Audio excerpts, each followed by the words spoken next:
makin hancur semuanya, rumah tangga hancur. Di mana? Ya itu tadi, terus kemenangannya setiap hari dicekoi omelan istri. Makan tuh ilmu gitu mas. Jadi semua itu saya ngalami. Dan pada puncaknya ya dalam ritual sebelum bertemu Gus Tubi, saya disuruh melakukan wirid, kepala di bawah, kaki di atas, nggak boleh sandaran tembok. Pernah.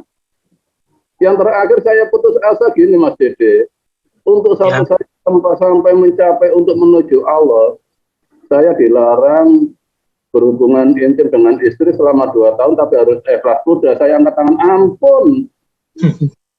Udah ampun. Saya manusia normal. Nggak boleh berhubungan istri 2 tahun, tapi ikhlas. Kalau terpaksa bisa. Loh itu loh. Makanya lah, kalau penasihat ilah Allah aja nggak pernah bebannya, kok dibebani, remeh, capek, amilatun nasibah. Wah, amal udah banyak, makin tambah terpuruk. Setelah putus asa, padahal ya murid saya banyak, setiap saya bertablik, ngisi kegiatan suatu organisasi, ibarat menjadi tokoh. Tapi diri saya menjerit, demi Allah menjerit. Yakin saya masuk neraka kalau mati caranya ini. Yakin saya masuk neraka. Tapi sudah lelah mencari sampai putus asa. Udah ya Allah, kalau memang saya jatah masuk neraka, ikhlas ya Allah, ikhlas saya masuk neraka. Udah capek, udah habis berantakan rumah tangga. Disitulah saya bertemu dengan Mas Ar'an. Baru dipertemukan dengan Gus Tubi. Nah, setelah bertemu Gus Tubi, sebelum bertemu Gus Tubi, ya sudah bertemu, Gus Tubi melayani jamaah yang lain, saya dilayani jamaah-jamaah yang lama. Menghilangkan gimana? Bahasan, Mas Ar'an, setelah Mas Ar'an terus jangan dipetutnya bahasan. Nah, jadi yang pertama memperkenalkan saya dengan Gus Tubi itu tuh Mas Ar'an yang membawa bahasan. Setelah ceritakan, setelah ketemu Mas Ar'an terus diketemukan dengan bahasan lah, ceritakan. Oke. Jadi begini ceritanya, menurut versi Mas Ar'an,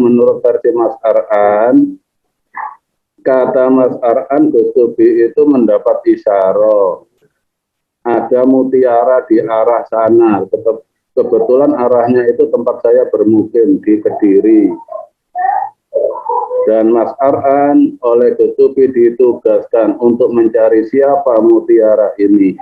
Itu cerita Mas Ar'an pada saya. Setiap tokoh-tokoh didatangi oleh Mas Ar'an, bahkan ikut berjamaah.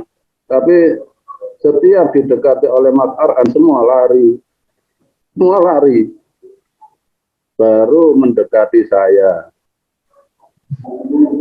Saya tantang Mas Ar'an, karena saya sudah capek, sudah putus asa. Cari guru udah enek, dengan sebutan guru, pembimbing, enek, udah capek. Ujung-ujungnya sengsara.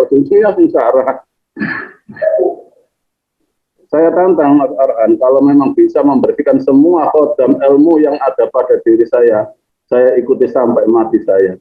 Kata Mas Ar'an, kecil, kurang ajar. Karena apa?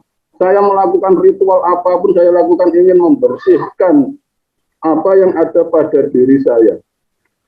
Bahkan demi Allah, pernah minum air comberan, kotoran dari kamar mandi, itu saya minum, katanya bisa hilang. Enggak. Diberi asma hilang. Enggak.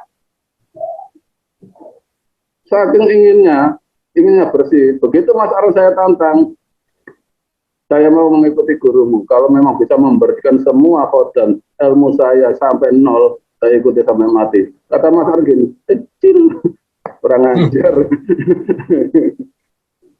Poso pirang-pirang tahun lebih kecil, no. Jadi tertantang saya.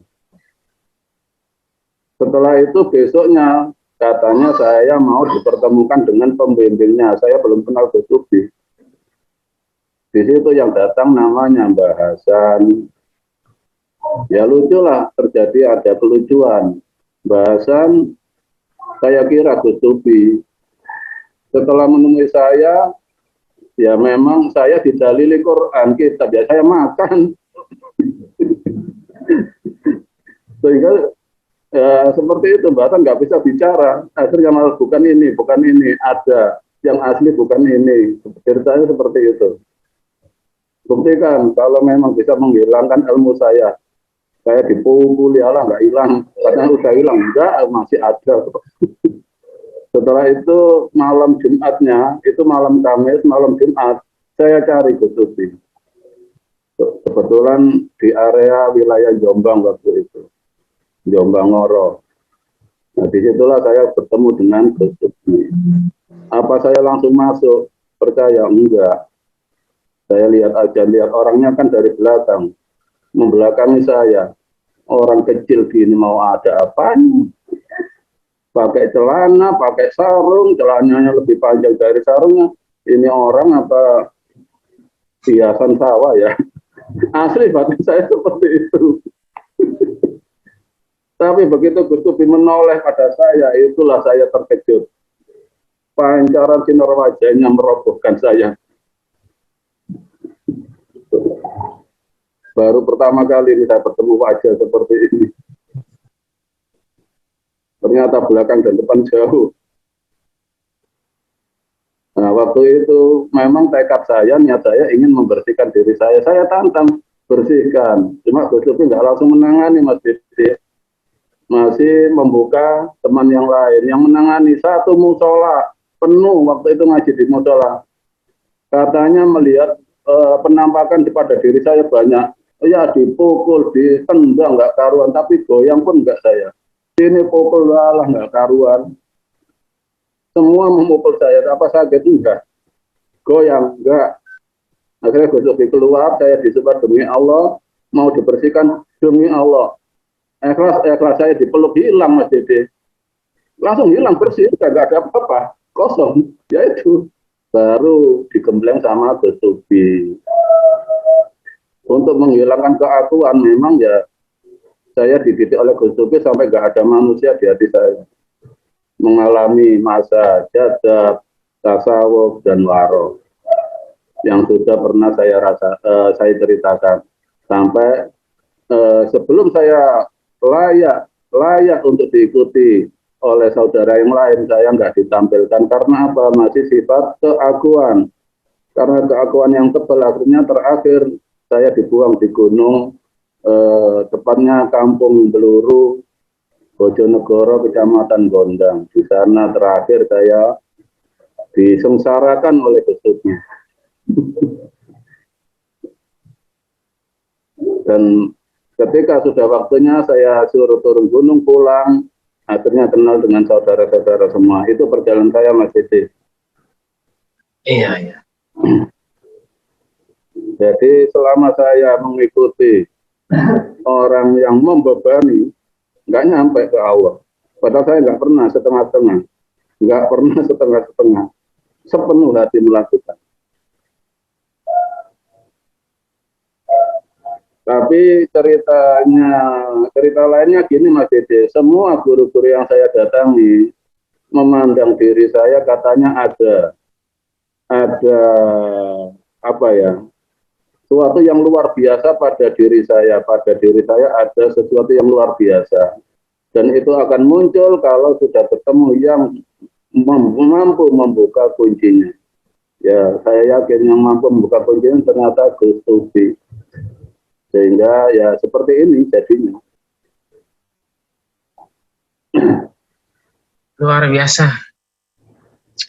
Ya cukup menginspirasi dan memotivasi bahwa ya macam orang seperti apapun ternyata mudah di mata Allah untuk ya menuju Allah itu memang mudah ya. Jadi dengan bukti inilah kita bisa paham, bisa tahu. Ya, ya alhamdulillah Mbak. Makasih Mbak, makasih.